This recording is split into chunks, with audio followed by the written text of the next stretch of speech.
Uh, all right. Can you guys see my screen? Yes. Wonderful world of circle prospecting.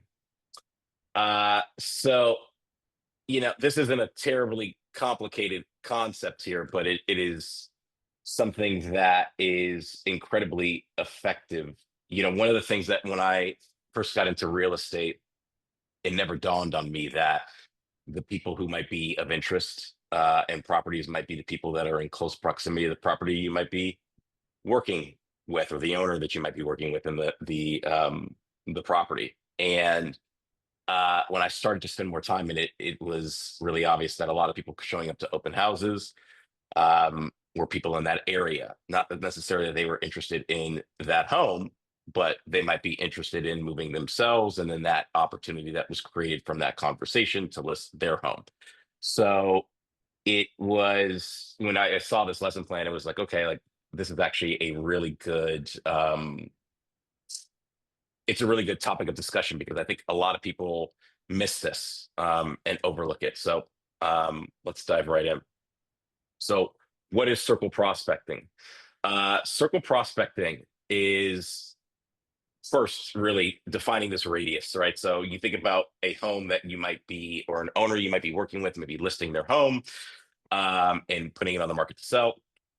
And this is really targeting the area around this home, right?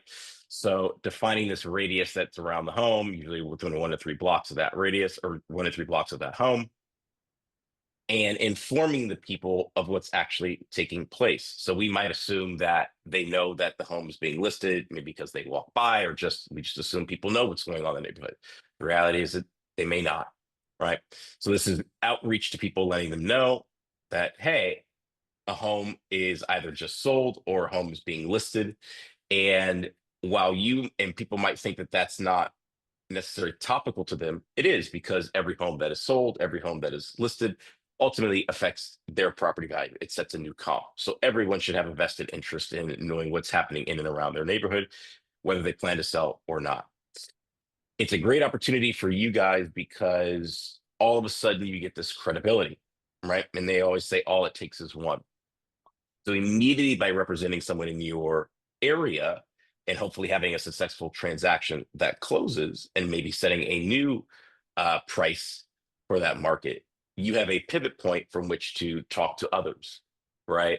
And you'd be surprised, maybe some of you will, or maybe you won't, of how much a successful sale opens the floodgates for conversations, especially in a hot market.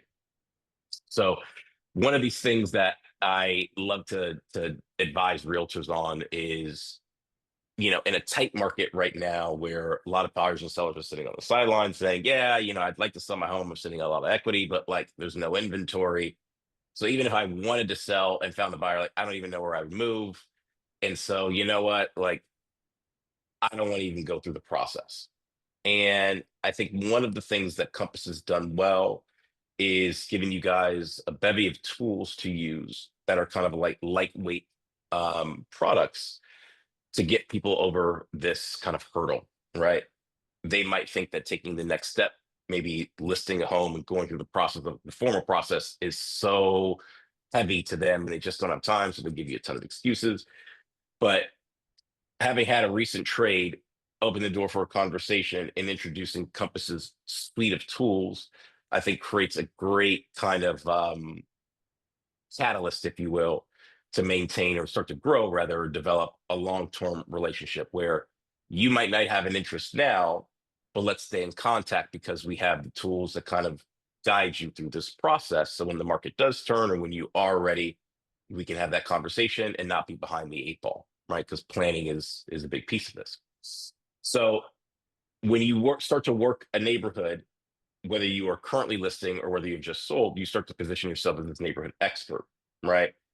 You just transacted, you know the type of buyers, you clearly have proven that you can get a buyer, um, and you have a proof point.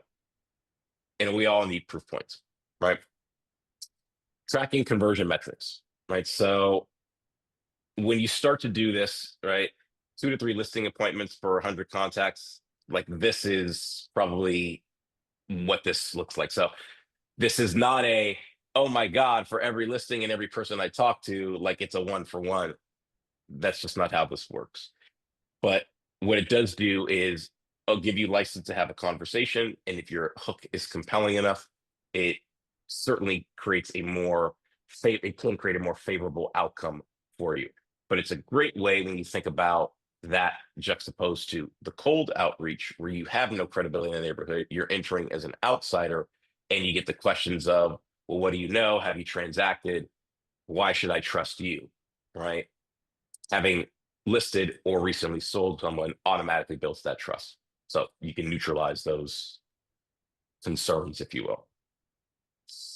Uh, we talked a little bit about why this works, but the name recognition, right? You do one, two of these things, automatically people start thinking of you as the go-to.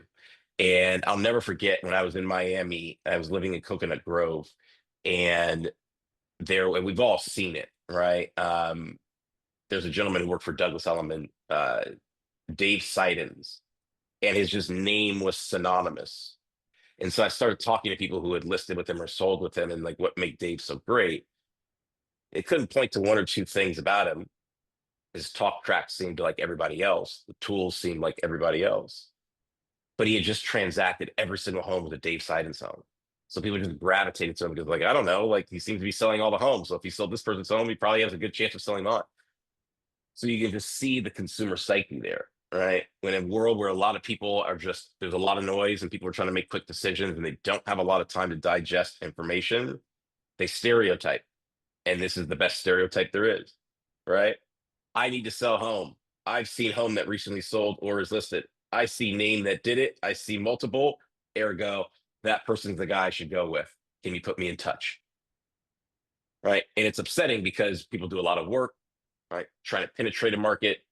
They might have really good sales in another market, but he or she who owns that area tends to exert a lot of control. Right. And we know the relevancy, right? Discussion about nearby listings have a 3 times higher engagement rate than generic real estate conversation. So this should be kind of really obvious in your conversation, right? The fact that you can point to something, especially if a signal, and maybe it's a high profile home, an address, a name, perhaps, right? All of a sudden, that gives you instant credibility. So you move from this conversation of, oh, you know what's happening in the market, or here you can learn a little bit about me, which after probably 1 or 2 minutes starts to sound like the pitch that everybody else. And you can immediately focus on something that traded and transacted. It's a comp. Right. And this happens throughout all aspects of life. Whether you are an investor looking for a comp, you always want to go to something that recently traded so you can see, does yours mimic or does it look like this? Right. And clearly, you know that if your property exhibits the same characteristics as one that just traded, like that gets people extremely kind of zeroed in and dialed in. Um, a little kind of tip here, right? When a home sells in the market, these homeowners become 4 to 5 times more likely to consider. Now, I don't know where the statistic came from. I wouldn't hold my hat on that statistic, but you know that if you see something that looks like yours and you see someone have success, you're more than likely to do more exploratory work and go down that path, right? Call this recency bias, call it whatever you want. It's just human nature. So that curiosity around what recently happened can work to your benefit.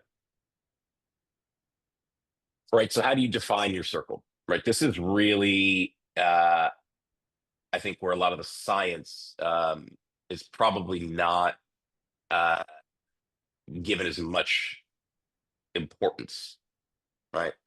So clearly we know there's properties around the property that's the kind of, let's just say, the epicenter, if you will. Right. So you want to make sure you target the right amount of properties, right? The right profile of property. Um, you want to make sure that the segmentation of these properties work. That area that I was talking about in Coconut Grove, it's on my head right now. There's a mix of single family residences, condos, um, townhomes, so different types of property types. There's also property that were just recently listed for um, that were non-owner properties that were being used for short-term rentals or maybe long-term rentals. So it really works when you find a property that exhibits the same, again, characteristics, whether that is owner occupied. Uh, but there's an opportunity, even if you are approaching absentee owners, if you have the right tools, that you can change the conversation with them and show your value to them, right? And the tools I think are really important here. So some of you, which I've had offline conversations with, are always trying to figure out, like, how do I get accurate property information for owners in a specific area? That's really easy, right? I just want to get in contact with them and maybe execute on the circle prospecting. So again, warning, shameless plug, the platform that I'll be delivering in June, Navigate, is one such tool that allows you to do this. There are several other ones that allow you to do this, but immediately, if you farm an area and want to start the process of circle prospecting, it's quite simple on our technology, right? Pulling back those names, addresses, whether the home's in a trust, whether it's not in a trust, property specifics, and you can also do your segmentation by property type. So at least it gives you a starting point of, okay, I got a nice little cross section of homes in this area that tend to look like the home that I'm either listing or just recently sold, or area or properties of interest. And I can really be precise with my outreach using this proof point here in my conversation with them. And that could be, hey, the property's listed. If you're interested, come on by, right? They might be interested buyers, or not sure if you noticed this. This property's most has been recently sold. If you're in the market, even if you're not, would love to chat with you about the range of tools that Compass has for getting your home prepared to list, whether that's today, tomorrow, or in the future. All of these things, are great reasons to reach out, but it's about, how do you actually find that accurate information?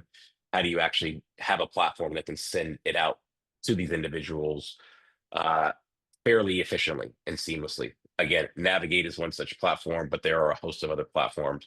Technology is going to be a really big accelerant for having you be able to do this.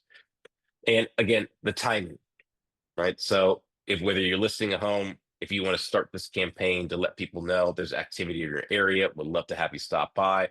What I love about the open house and sending communication out to the neighbors to come on by is that they get to see you in all of your glory, for lack of a better word. Right? I tend to think about open houses as your stage. I was talking to a lot of our agents around, how to work the open house, and not to go so far in an open house, but I think this point is topical here. I found when I was doing my research that a lot of our agents at Voyage were sitting around in an open house watching prospective buyers come through, right? They had something set up to capture names and addresses, which is also highly variable. We'll talk about that later, but they weren't working the room, right? So you could have been had a home that was a perfect home for a family. You see a family walk in, and they weren't taking the time to maybe introduce themselves, learn more about that couple. Maybe this wasn't the right home, but you work with other homes that might be a right fit. Here's my card, whatever it is. Right. But immediately when you start to list a home and you put the APB out and let people know, this is your stage. Right. So this is them watching you do your work. Right. So if there's ever any indicator of how you work, what you do, it's literally what you are doing to these new potential prospects or clients. Right. We also know that when you start listing a home, curiosity tends to peak. Hey, honey, let's check out that home. I'm really curious. I've never been inside the home. I'm really curious to what it looks like. All right. What, as far as demand looks like at that price point, because it's a good barometer. Um, Once you have those people in your home, hopefully you've gotten their information because you were working the room. And hopefully you figured out a way to collect clean information, not just scribbled handwriting or phone number, no name, which sometimes happens. Um, 3 to 4 weeks, really good time to follow up. I have seen strategies work where people have waited to follow up, maybe after that home was transacted, so they can see the full life cycle. You saw me when I put it on the market, you now saw it close. I've also seen people follow up immediately the next week. um, saying, "Hey, thanks for stopping by. If this piqued your interest, or if selling or potentially selling is something that you are thinking about doing, right? This is kind of first mover's advantage, right? But you want to stay consistent with that follow up. And 3 to 4 weeks is usually the time where it's top of mind for them because they just saw you in market. They just saw the home in market, and they just saw you literally on stage doing your job. Uh, Outreach channels, right? Phone calls, and whether I wouldn't consider this necessarily a cold call. This is, if you've gotten someone their information and they've attended your open house, I think that um, is a softer entry point because they've signaled there is interest, right? So you're just following up on that interest. I oftentimes think that even if you are cold calling in an area for someone who has not attended, the mere fact that you have an vested interest in the area and are letting people know about something in the area is a great entry point for a conversation and is a much softer opening conversation. One, it's you saying, "Hey, while I'm not an homeowner, I am working with a homeowner and I am a steward of this property."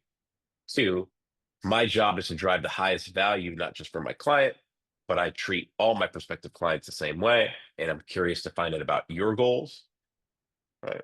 But also, what does this sale, if you sold, or what does this pending sale mean for you, right? And it's very tough to have someone refute or push back on information that they frankly know, yeah, it actually wasn't on my radar, but thanks, maybe it should be. And it's an education moment, right? And it's a foot in the door. The leaving the voicemail again. We're in an age where not a lot of people check their voicemail. I see my phone when I get a voicemail, I almost cringe, like, "Oh my god, who leaves it?" But I think in this instance, this is a perfect opportunity to leave a voicemail, just dangling the fact that, "Hey, I sold this property," or, "Hey, there's an open house happening this Saturday or Sunday. Would love for you to stop by." All easy way ins. And so it makes this cold outreach clearly not seem so cold because you have a point of mutual interest. Direct mail, we know it works. Postcards, flyers, right? Just recently listed, just recently sold. You never know who's going to go through it. Some people may toss it, some people may not, depending on their interest level. But you just might hit somebody at that right point in their consideration curve, if you will. That postcard might do the trick and get them you know, over the hump, if you will, especially if it's merchandised the correct way. And clearly, if it was a successful close in a short time on market, all those things could be very good little bullet points, if you will, that kind of close the gap for people. And obviously, we know digital communication.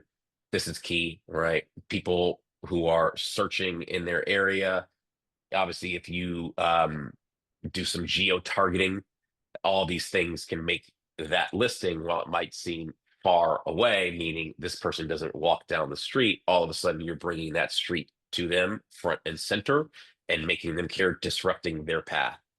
Their current path might not be, "I'm looking for properties that are listed," or, "I'm very curious about what's going on in my neighborhood." They may not even know, right? I took a walk around my area yesterday, and there are 4 or 5 homes that are listed by various different agencies. Had I not done that, I wouldn't have known, right? So you want to make sure that wherever their footprint is, whether it's a physical one or whether it's online, you are intercepting and getting in the way uh, of their attention. And digital is a great way to do it because we know people are clearly engaging on online platforms, right? Especially with Google. With some sample scripts that convert that I've seen. Hey, home just listed near you. Have you thought about selling? Are you curious? I think this is where Compass really separates itself from a lot of the other agencies and agents that I have heard do this simply because of the tools that you have, right? You have lightweight, approachable tools to get people into your funnel that not a lot of people have, right? And I would almost, in a way, whether they know it or not, talk about a client that maybe was reluctant or maybe thought that the process of even thinking about listing their home or testing the water was so heavy that they were reluctant to even have a conversation with you, and you were able to share the tools that you have, the array of tools that you have, um, that can warm them up, right, with no express commitment. The just sold email always works. Great news, right? I've actually put together a market snapshot of you. We just recently sold a home. I just wanted to let you know how comps are looking in your neighborhood, how the neighborhood's trending. So this moves the needle from, oh my God, another market report. Here we go again. Seen that 4 or 5 times, to, hey, you have a proof point that just happened. So a reason for me to reach out, right? And a reason for this information now to become topical or relevant for you, right? Every home, whether it's owner occupied or non-owner occupied, is an investment for that person. And so, much like anybody, whether you're a financial advisor or real estate advisor, you're giving a sign or a window or a peek, a clue into what that investment might be worth today, right? What it could be trading at, your mark to mark, if you will. If you've played in financial circles, you know what that means, right? The voicemail template, right? This is all about, and last week on the call, I talked about energy, activity, enthusiasm, but also scarcity, right? These are all psychological tactics that you can use when talking to people, whether that be live or in a voicemail, to dial up the reason to act now, right? So, how excited you are about the recent activity, maybe some note on how things are trending. Maybe this runs counter to what they might have heard in the news, that it's a slow market. Well, we just transacted, so it's not that slow. I work with buyers that are in the market. This is really exciting. I'd love to sit down with you to learn about your goals and see how we can make whatever your dream is, if it is to sell, how we can make that come to life. All right. Please call me. Love to walk you through some of these details and learn how others, right, are benefiting from this. Right. So not only do you make it seem as though, like, hey, if I'm hearing it, the end user might be thinking, well, I've heard that there's not a lot of activity. I heard that people, the buyers and sellers, aren't meeting at a price that makes sense. But everything this person just said speaks otherwise. So maybe it's worth a call. Maybe I'm missing something out. And nobody likes to be missing out on something, especially if their neighbors or someone else has actually done something that they want to do.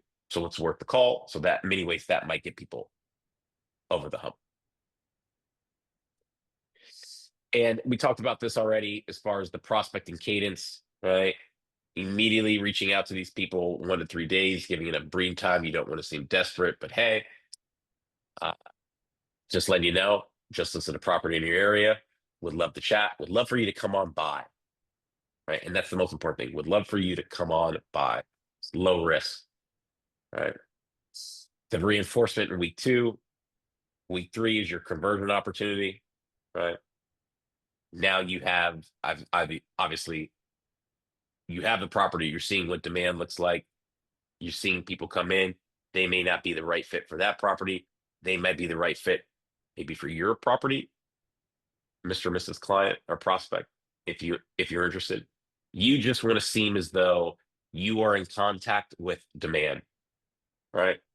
As someone who is listing a property, as the seller watching my agent, the biggest thing in my head is, does that person get more demand? Right? And if you're representing the buyer, you want to know, does that person have access to more inventory than the next agent? It's that simple, right? So when you're in this prospecting cadence and you're trying to convince somebody, please give me your inventory. Well, why should I give me your inventory? Is because I have all this demand and they're looking at homes in this area. There's demand you see, there's demand that's abroad, there's demand. You just are literally in the way of demand, and higher demand, more opportunity means a higher price point. So whether you're looking at people who are looking at owner occupied homes, whether you have people who are investors who might think your home is a great short-term rental opportunity, right? And maybe value the home differently because they get rents on that home. Point being is, you intersect with a lot of different people that could be interested in your property. And now is a great time to have this conversation because there's a lot of interest in the neighborhood. You can point to the property that you're either listing or just recently sold. once you get in there and start to have these conversations, hopefully you can unlock some of this outreach and turn them into a conversation, right? You start to build this light relationship capital, being of value. Hey, let me just keep you updated, right? Things are moving quickly in the neighborhood. Things are moving quickly in the market, as you can see. So it's important that we're just a phone call away. And we're prepared. So when something does change, like a drop in interest rates, we're not starting from scratch. We've already put a plan in place, right? And we can strike when the moment presents itself. So I'd love to send you some quarterly updates on your area, your neighborhood, stay in conversation. I found that this approach has worked well for my other clients, and I'd love to do that with you. When you're saying this in the absence of having any local relevancy, it sounds rough, sounds jarring. Well, I don't know. A lot of resistance. When you just recently traded or you have a point of mutual interest, something that is tangible in their head, it makes those conversations a lot easier to have. Now, what does this mean for you? Right? If you do have a listing in an area, if you just recently sold something in an area, don't underestimate the value of that area and set some goals for yourself. Right? Think about that radius of that property. How many outbound calls do you want to make on a week? Right? How many new contacts do you want to make from those calls? How many monthly appointments do you want to get? Right? And what is this goal? What does this look like over a 90-day period? So without setting these, you might aimlessly go about doing it, but you have nothing to show you that, hey, my efforts were successful or not. I made some traction, and you might feel warm and fuzzy inside. And you might say, oh, I've done enough. And we know it takes more than one here, right? So set some goals for yourself, maybe some stretch goals. Push yourself.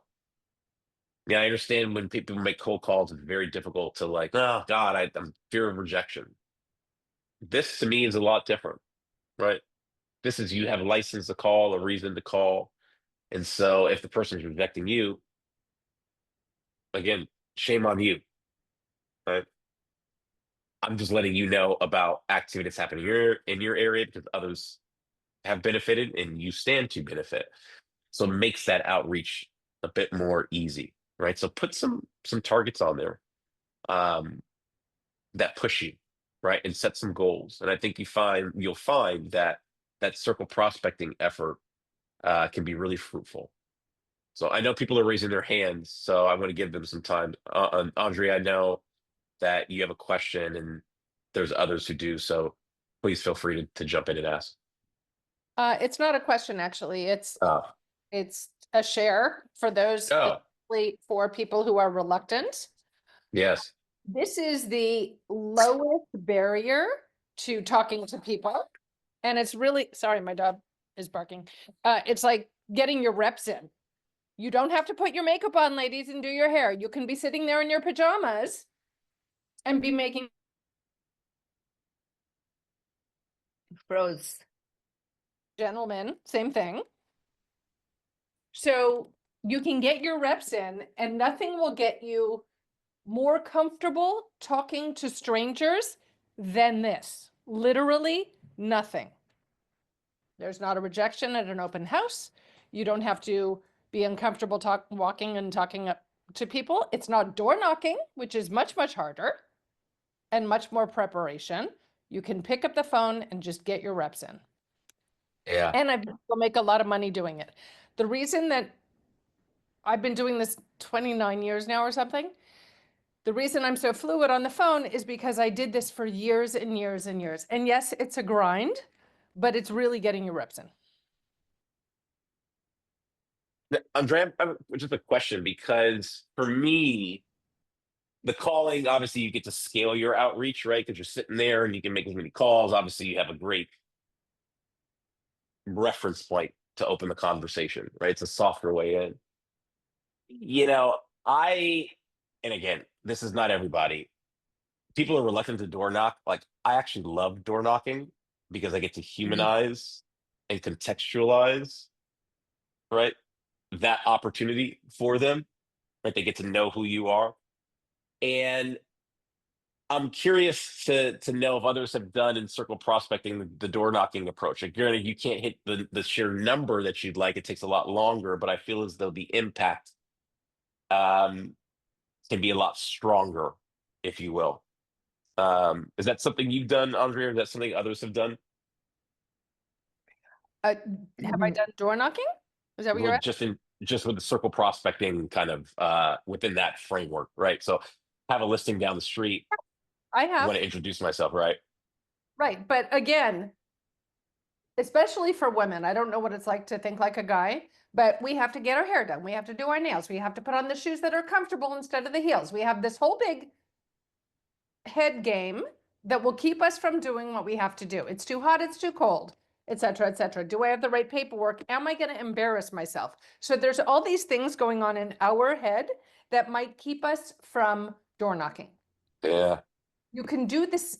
I wouldn't say it's quite the same thing, but I will tell you, I've learned how to listen so well because all you have is tone and words, right? You don't have body language. So when you're on the phone with somebody, you really learn to listen.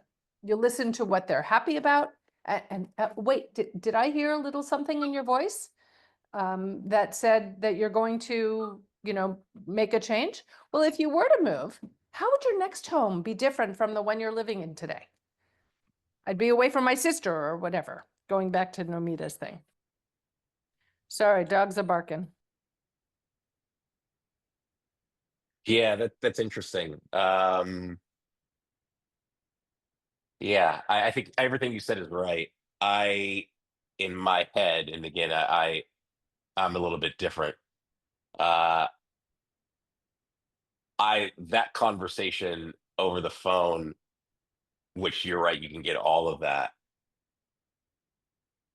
I tend to think that done live, if you have the wherewithal and stomach and do all that and can rise to the occasion and doll yourself up, or if you're a guy, you know, put yourself together there.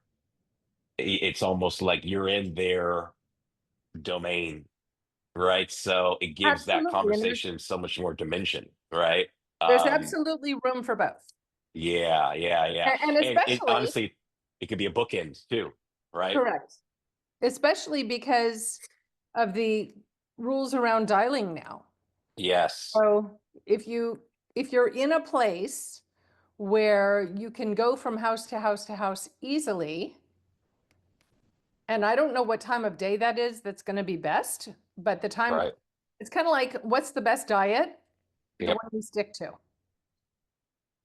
right? So what's the Yeah. best time of day? What's the best area? What's the best um, message that you're going to convey? Oh, and by the way, you don't have to use an excuse. Well, I don't have a listing in that area that I want to knock or dial in. Okay. Hey, one of my colleagues at my Compass office just sold a home right down the block from me. Ex- It Yep. had 3 bedrooms and 2 baths, and it had 6 offers on it. I was wondering, which means we have 5 more active buyers looking in the area. I was wondering, have you given any thought to selling? Andrew, you literally hit the nail on the head here, because people will say, "Well, I have to have something in that market, and I have to have something in that market for me to actually get in front of that." Your colleague might, and because you saw something, and to your point, that means five. I like to say, demand wasn't met, right? That's still out there. Have you thought about? And it may not be yours, but you've literally made it yours because it's a colleague and it's an interest and an insight Correct. that you want to share with them. And that's the key. Correct. All right. So it becomes a shared insight and something you saw. You position yourself as someone who's opportunistic, and someone is going to bite on this. And you, like, if I'm talking to you, like, it could be you if you're interested. And obviously, that's not the approach you take with them, but this is the mindset that you have to have as a you're hunting, right? Uh, And everybody, you got to realize that everyone will take the path of least resistance. Everybody will, and they all will look the same, I have right? a So even if you go ahead, Andrea. Sorry, I have a quick story. I was door knocking and this woman came to the door, and quite frankly, she was not delightful. And she was testing me. I could clearly, this is years ago. I could clearly see that she was testing me. What she wanted to see is, did I have the salt to get it done? Mhm. Yep. And she literally told me that after the fact. And when we were in multiple offers back in the day, before multiple offers were often a thing, I wanted to, we had become friendly and we are still friends to this day, many, many years later. I told her I wanted to get my kitchen done. She goes, we're going to get this deal and you're going to have the commission so you can get your kitchen done. That's Love that. how, like, I said, why were you so mean to begin with?